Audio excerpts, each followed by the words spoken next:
Joe Rogan becomes the latest celebrity to blast Blake Lively and Ryan Reynolds. You've been following the Justin Baldoni, Blake Lively thing? Bro, Blake Lively, talk about ruin your reputation, and Ryan Reynolds. Yeah, they f***ed up. Ryan's trying to get out of it now. He's trying to get out of the lawsuit, and they're like, you are a key part of this. This is what you get, though.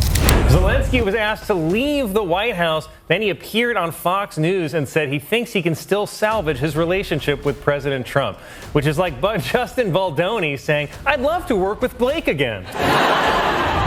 So what was it like working with Blake Lively on the set of It Ends With Us? Justin Baldoni dropped a number of text messages with crew members detailing just how difficult Blake Lively was to work with. Ryan Reynolds, known for his quick wit and charming personality, is reportedly shaken after Joe Rogan dropped shocking claims about his wife, Blake Lively. According to Rogan, Lively has been operating with a hidden agenda that could jeopardize Reynolds' reputation and career. The explosive revelation has sent shockwaves through Hollywood, leaving fans wondering what secrets might be lurking beneath the surface of their seemingly perfect marriage. As speculation mounts, many are eager to uncover the truth behind Rogan's bold accusations and how Reynolds is handling the unexpected controversy. Can ruin a guy's livelihood by using the Me Too movement Because they were trying to take over the movie. Yeah. They were trying to take over the movie and the whole franchise. He owned the franchise. They're the whole thing's crazy. And he's suing the New York Times, and he's got a great case He's there, going hard too. in the paint. But He that's should. what it takes. That's what it takes. It's like Johnny Depp. Yeah. He's like, all right. Yeah. He did it for the boys. Exactly. You got to do it. You need real motherfuckers to be like, nah, man, I ain't going out like this. Yeah, especially a guy like that. It was like known as being like this really sweet, nice guy. Yep. And then it's like, all right, Dude, enough. he posted the receipts. Oh, He's like, receipts oh, are remember our crazy. text exchange? Bah, bah, Well, how about she bah, told bah. him to come into the dressing room while she was breastfeeding, With fun and then ass. part of the complaint was that he came into the dressing room while I was breastfeeding. Like, you literally have a text exchange back and forth. They just never thought that anybody was going to come out with the receipts. Because no one's ever done it, because everyone usually just bows Because everyone's down. scared. Yeah. Because Ryan Reynolds A-list, Blake Lively A-list. Like, they're the queen. 20, Oh, like, it's okay. 20. Rogan criticized Blake Lively and Ryan Reynolds, stating that they f***ed up by getting involved in a legal dispute with Justin Baldoni. According to Rogan and Brandon Schaub, Lively allegedly attempted to take control of a movie franchise that Baldoni owned. They discussed how the franchise, which was based on a series of books, originally belonged to Baldoni, but Lively and Reynolds reportedly used the number Me Too movement to push him out. Joe's spot on. Brandon and Joe are spot on, and it's just encouraging to see more big personalities, outlets, celebrities just talking about it realistically and not the way Blake and Hollywood is trying to spin it, which a lot in Hollywood are. Now, clearly Joe's not afraid. He says what he wants. He always has. But still, it's still a massive, big platform, and to see him out there talking about it honestly and actually sharing the proper facts can't help Blake and Ryan. They must not like seeing such big personalities and people with so much sway, but being out there calling it out for what it is, because let's be honest, Hollywood doesn't like that. They don't like us being honest. They don't like us telling you the truth. They try to to massage everything into their narrative. The ongoing legal battle between Blake Lively and Justin Baldoni is heating up, with their lawsuits against each other set to go to trial on March 9th, 2026. As major players like Ryan Reynolds, The New York Times, and publicist Leslie Sloan attempt to remove themselves from Baldoni's escalating $400 million defamation and extortion suit, Judge Louis J. Lyman recently described the case as a feud between PR firms. Now, Baldoni's lawsuit is 179 pages, so in case you don't have time to read through it all, I want to read you a direct quote from the complaint that essentially summarizes everything that Baldoni is alleging. He says, "Lively wields immense power as one of the world's best-known celebrities. She set out to destroy plaintiffs' livelihoods and businesses if they did not bend to her incessant demands, and when they refused to give way, she did exactly that, accusing them of foul and reprehensible sexual misconduct." Now, I reached out to Baldoni's attorney, who tells me that they have copious amounts of text messages and emails and other evidence that they say proves that Baldoni did nothing wrong. I reached out to a representative for Blake and Ryan. They have not responded yet. So Blake Lively files to dismiss $400 million lawsuit, calling it an abuse of the legal system. But what does this mean exactly? Let's break it down. So this actually isn't headline news.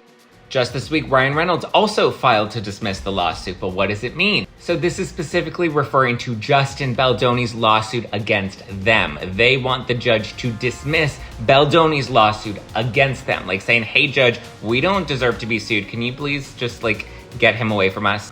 Her publicist Leslie Sloan and the New York Times have also filed motions to dismiss, but why is this so important right now? Because the judge just settled the protective order dispute, which means the next phase is to move into discovery, which means digging up the text messages, digging up the emails, deposing people, Taylor Swift. And along with a motion to dismiss, we have Leslie Sloan and the New York Times, and presumably next will be Blake and Ryan, are filing a motion to stay discovery, meaning they don't want to move into discovery just yet until the judge decides on all of their motions to dismiss. Long story short, it's a delay tactic. It seems like they don't want to move into discovery, probably because discovery is going to get very messy. Again, the text messages, the emails, we're going to get into all the records, we're going to get into the depositions. Taylor Swift, Hugh Jackman, Bradley Cooper. You know for a fact, Brian Friedman is coming for all of them in the depositions. Now, why might Khaleesi and her dragons want to delay the discovery process? One theory is that we have another simple favor. The official premiere is coming out soon, so we may not want to taint that any further, right? Oh, but there's a bigger reason we may want to delay this process. This very, very messy process. Bigger than another simple favor, Ryan Reynolds' company is about to go public. Sounds like a very lucrative deal. Now, we wouldn't want to hurt any chances of a really big sale by having messy details about this messy lawsuit come out. Might also be why Ryan Reynolds came out so hard, doubling down on calling Justin Baldoni a predator in his motion to dismiss this week. I don't know, just a theory, but the timing's a little convenient. Am I right? Of all of them, I would say the New York Times has the strongest chance of getting their motion to dismiss granted because there are special privileges that the press does have, and we're learning how they, in my opinion, abuse those privileges, but they have the strongest case in a motion to dismiss, in my opinion, but we'll see. I doubt Blake or Leslie Sloan or Ryan Reynolds will get dismissed. The New York Times might, but I'm predicting Brian Friedman's going to come back swinging pretty hard to keep them in this. We'll see. However, Joe Rogan has added fuel to the fire by mocking Reynolds for his March 18th dismissal motion, suggesting that the Deadpool star and Lively had ulterior motives in their involvement with It Ends With Us. Rogan speculated that the Hollywood power couple aimed to take over the entire movie franchise, though no solid evidence supports this claim beyond Baldoni's own sarcastic remarks. Brian Friedman, Justin Baldoni's attorney, has just shot back at Blake Lively's motion to dismiss. Blake is abusing the legal system. 3 exclamation points. Brian Friedman tells TMZ Miss Lively's recent motion to dismiss herself from the self-concocted disaster she initiated is one of the most abhorrent examples of abusing our legal system. Friedman says stringent rules are put into place to protect the innocent and allow individuals to rightfully defend themselves, while noting laws are not meant to be twisted and curated by privileged elites to fit their own personal agenda. Court of public opinion has already spoken. Everyone's upset at Blake Lively. They're upset at Ryan Reynolds. She's a unique defendant in this case where she's going to be able to use this brand new shiny law. There's not a whole lot of cases that have been decided on it, but it looks very broad. And the way that it's been given, I mean, I have to think that Justin Baldoni's team is looking at this. Of course, they're going to come out publicly and say this is a bunch of nonsense. You know, this is not a big deal. But if I was the lawyer representing Justin Baldoni on this would be a punch to my gut today. I would be going, uh-oh, what are we going to do with this? It's a legal judo move for sure on the part of Lively and Baldoni and Friedman and their team. They got to take it very seriously, and I'm sure that they're going to have arguments and they're going to mount a good defense. The Howie Mandel Does Stuff podcast, hosted by comedian Howie Mandel and his daughter Jacqueline Schultz, recently featured a segment titled Dr. Phil Weighs In on Justin Baldoni versus Blake Lively. In this episode, comedian Adam Ray impersonates Dr. Phil to humorously discuss the ongoing legal dispute between actors Justin Baldoni and Blake Lively. The impersonation offers a satirical take on the situation, adding a comedic perspective to the serious allegations involved. Whose side are you on? Well, Baldoni looks like what's the word? He's got like a. You remember going to school with that kid that always raised his hand real quick in school for extra credit? Yeah. But then he also hit on the recess teacher, remember? And she was 35 and he was 12. Right. But she still was like, well, my husband's going to be gone next week, so maybe come over and make a play kickball. But oh, now I remember. Yes, I do remember. Baldoni was the hot kid that could fuck a teacher. So he's got that in his head on a movie set, which is, as Gizmo said, yeah. Lively's complaint outlines multiple instances of alleged misconduct by Baldoni during the filming of It Ends With Us, accusing him of fostering a hostile work environment. The allegations include displaying inappropriate content, openly discussing personal intimate experiences, and making unsolicited remarks about Lively's body and weight. She further claims that after voicing her concerns, Baldoni and his production company, Wayfarer Studios, launched a retaliatory smear campaign in an attempt to damage her reputation. Blake Lively suing Justin Baldoni for sexual harassment was not on my 2024 bingo card, but here we are.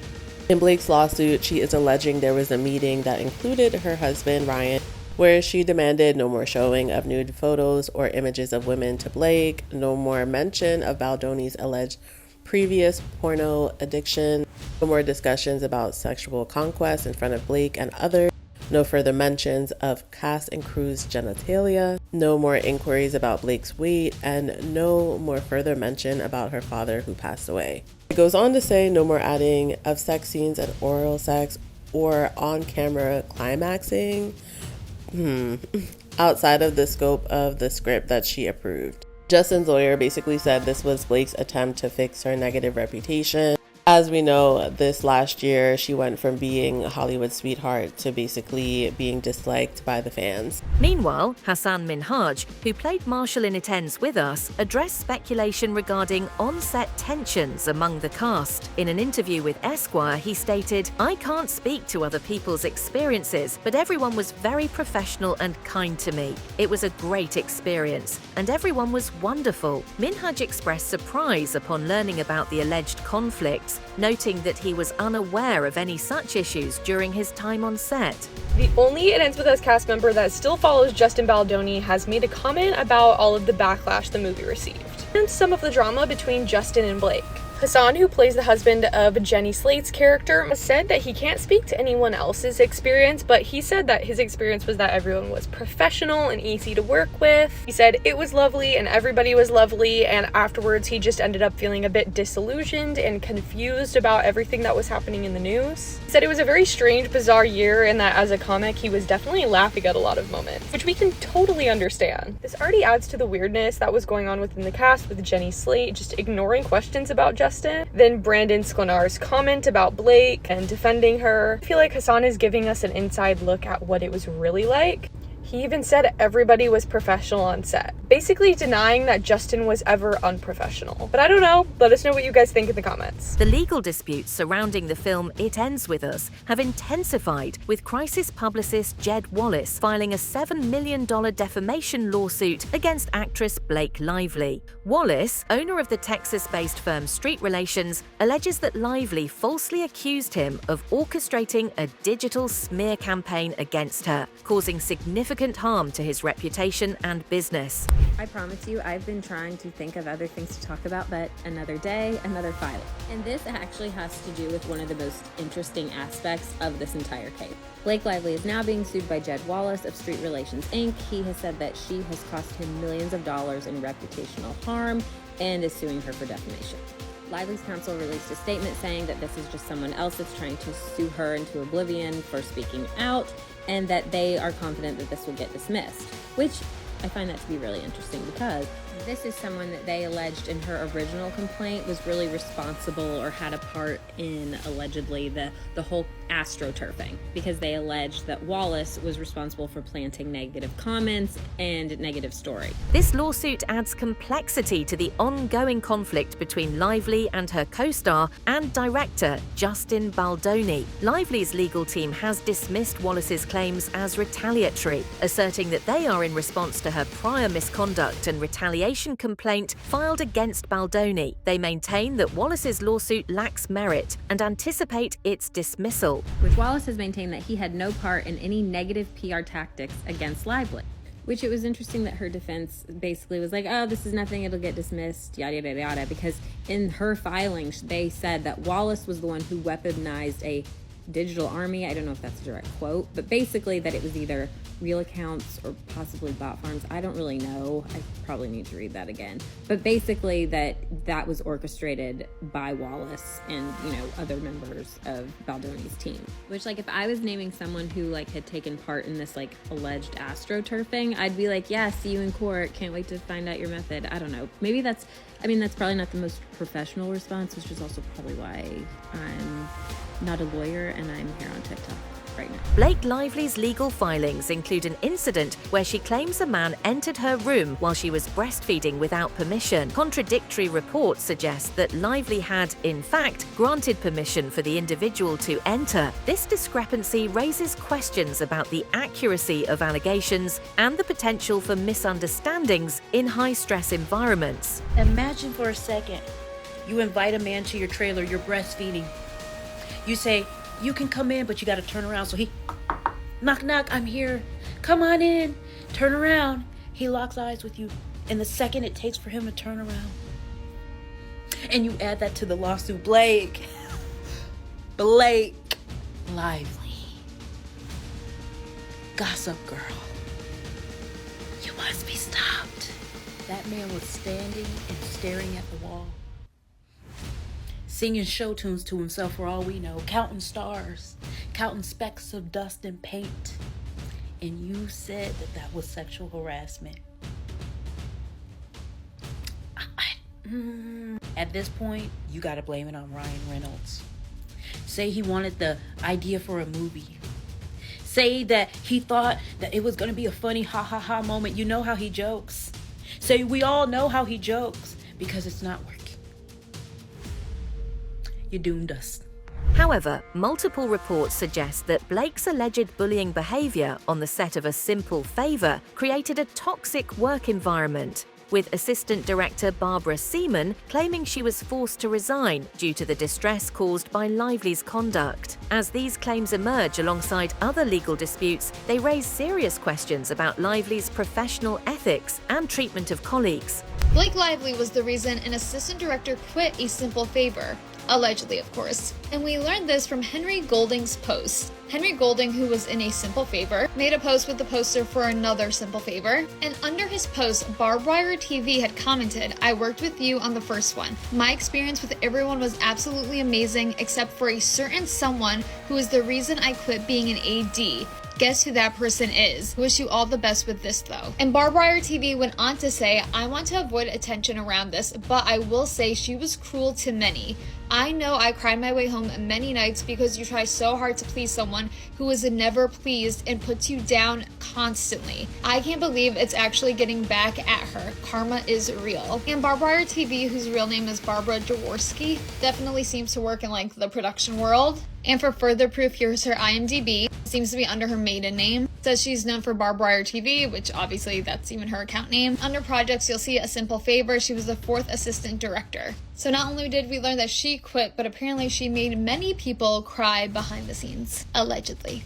Baldoni's lead attorney, Brian Friedman, insists that his client's career has been devastated by the legal war with Lively. Rogan continues to defend the director. He highlighted Baldoni's public release of alleged receipts in the form of texts and emails, which he claims expose a deliberate attempt to sabotage Baldoni's reputation. Friedman's legal team even launched a website containing a detailed 168-page timeline of events, though a judge later questioned whether this violated federal court procedures. Regardless of the legal intricacies, Rogan maintains that Baldoni is in a strong position, declaring, "Everyone is is scared. Ryan Reynolds, A-list. Blake Lively, A-list. In his statement to TMZ, Friedman reiterated, as we said yesterday in response to Mr. Reynolds' same cowardly measures, we will continue to hold Ms. Lively accountable for her actions of pure